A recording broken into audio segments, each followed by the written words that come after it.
আসসালামু আলাইকুম। আজকে আমি নবম দশম শ্রেণীর 5.2 অধ্যায়ের 20 নম্বর সমাধান অঙ্কটি করব। এখানে অঙ্কটি হলো 1/(x plus 1/(a plus 1/(b) equal to 1/(x plus a plus b। আমি প্রথমে অঙ্কটি তুলে নিয়েছি, এরপরে সমাধানটি করব। এখানে সমাধান অঙ্কে বা লিখতে হবে, মাঝে সমান চিহ্ন থাকলে বা লিখতে হয়। এখানে আমরা 1/(a plus 1/(b) অংশটি বাম পাশে রাখব এবং 1/(a) অংশটি ডান পাশে নিয়ে যাব। তাহলে ডান পাশে আমাদের আগেই ছিল x plus a plus b, এই অংশটা আগে ছিল, শুধু 1/(x)টি ডান পাশে নিয়ে যাব। এখন এক পাশ থেকে যখন আমরা আরেক পাশে কোনো রাশিকে নিয়ে যাব তাহলে সেটার চিহ্নের পরিবর্তন হয়। এ কারণে 1/(x) যখন ডান পাশে নিয়েছে তখন তার প্লাস চিহ্নটি মাইনাস হয়ে গিয়েছে। বা এরপরে কাজটি হলো হর a এবং হর b এর লসাগু করতে হবে। a এবং b এর লসাগু হবে ab। কোনো যদি মিল না থাকে তাহলে সেগুলো সরাসরি গুণ করে দিতে হয়। তাহলে a এবং b গুণ করলে লসাগু হবে ab। এবার এই লসাগু ab-কে a দ্বারা ভাগ করলে a কাটা যাবে, থাকবে b। এই bটাকে আবার 1 এর সাথে গুণ করলে হবে b, প্লাস লসাগুকে আবার b দ্বারা ভাগ করলে b আর b কাটা গেলে থাকবে a 1 এর সাথে গুণ করলে হবে a, ইকুয়াল টু এখানে একইভাবে লসাগু হবে x plus a plus b এবং x এর লসাগু। যেহেতু এদের মধ্যে কোনো মিল নেই সেজন্যে সরাসরি গুণ করে দিতে হবে। গুণ করলে লসাগু হবে x into x plus a plus b। আবার আমরা এই লসাগুকে হর x plus a plus b দ্বারা যদি ভাগ করি তাহলে এটা কাটা যাবে, থাকবে x। xটি আবার 1 এর সাথে গুণ হলে হবে x মাইনাস, অনুরূপভাবে এই লসাগুকে আবার আমরা x দ্বারা যদি কাটি তাহলে x কাটা যাবে, থাকবে x plus a plus b। x plus a plus বিকে আবার 1 দ্বারা গুণ করলে x plus a plus b হবে, কিন্তু এই মাইনাস থাকার কারণে প্লাস চিহ্ন দুটি মাইনাস হয়ে যাবে, অর্থাৎ minus x minus a minus b। এবার আমরা দেখব যে এখানে কাটা যায় কিনা। একই সংখ্যা কিন্তু বিপরীত চিহ্ন যদি থাকে, অর্থাৎ একটা প্লাস এবং মাইনাস, তাহলে কাটা যায়। তাহলে এখানে প্লাস x মাইনাস x দুটো আলাদা, সেজন্য কাটা যাবে। আলাদা চিহ্ন কিন্তু একই সংখ্যা বা একই প্রতীক থাকলে কাটা যাবে। এখন আমরা এটাকে সাজিয়ে লিখি a plus b divided ab equal to, এখানে আমাদের অবশিষ্ট থাকলো minus a minus b, minus a এবং minus b divided x into x plus a plus b, বা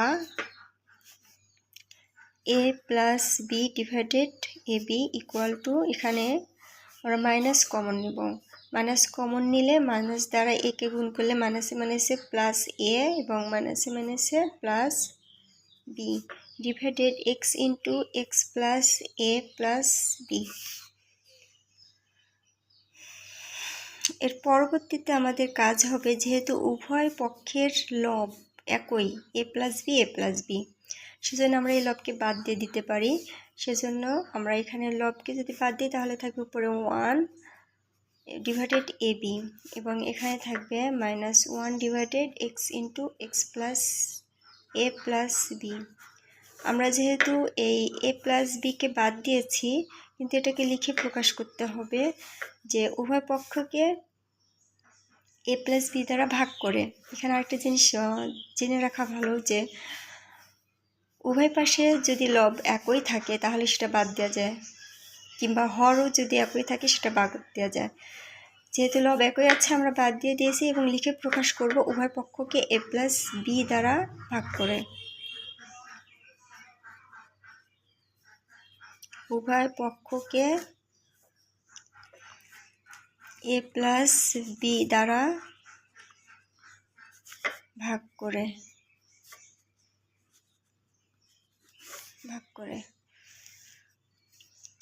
বা এখানে 1 divided a b equal to -1, এখানে আমরা গুণ করে দেব।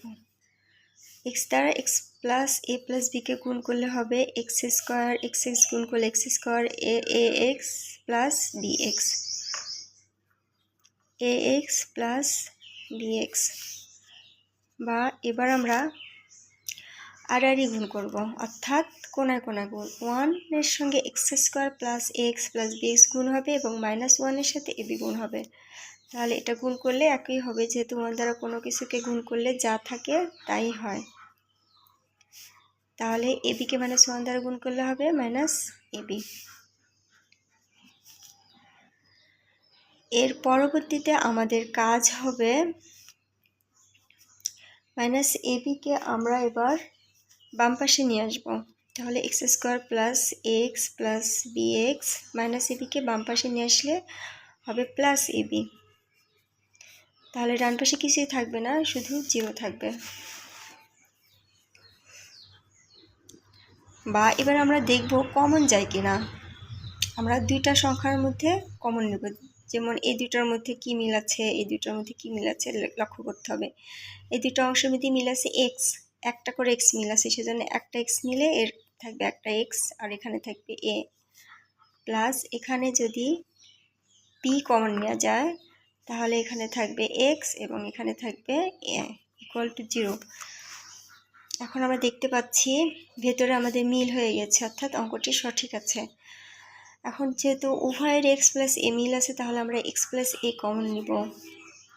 নিলে দুজনের থেকে কমন নিলাম, নিলে এখানে থাকবে এক্স আবার এখানে থাকবে বি ইকুয়াল টু 0। এখন এই দুইটা গুণ অবস্থা আছে, এক্স প্লাস এ এবং এক্স প্লাস বি গুণ অবস্থায় আছে। গুণ অবস্থায় থাকলে দুইটার মানে 0 হয়। আমরা প্রথমে লিখব x plus A equal to 0, বা এক্স ইকুয়াল টু এটা ডান পাশে নিয়ে গেলে -a হবে। সাইড চেঞ্জ করলে চিহ্নের পরিবর্তন হয়ে গেল। সুতরাং এক্স ইকুয়াল টু -a। আর এরপরে হবে x plus b equal to 0, অর্থাৎ দুইটার মানে 0 হবে। এখানে আমরা অথবা দিয়ে লিখব, সমাধান অঙ্কে অথবা দিয়ে লেখা লাগে। অথবা x plus b equal to 0, বা এক্স বাম পাশে রাখবো, বিটা ডান পাশে চলে গেলে -b হয়ে যাবে। সুতরাং এক্স ইকুয়াল টু -b। তাহলে এক্স এর দুইটা মান পাওয়া গেল, একটি হলো -a এবং একটি হলো -b। এটা হলো সমাধান সেট। সমাধান সেট নির্ণয় করতে হলে সমাধান সেটকে এস দ্বারা প্রকাশ করা হবে। তাহলে আমরা লিখতে পারি, সুতরাং নির্ণেয় সমাধান সেট এস ইকুয়াল টু, সমাধান সেটকে সেকেন্ড ব্র্যাকেটের মধ্যে প্রকাশ করতে হবে, সেজন্য লিখব সেকেন্ড ব্র্যাকেট -a -b। এটি হলো আমাদের নির্ণয় সমাধান সেট।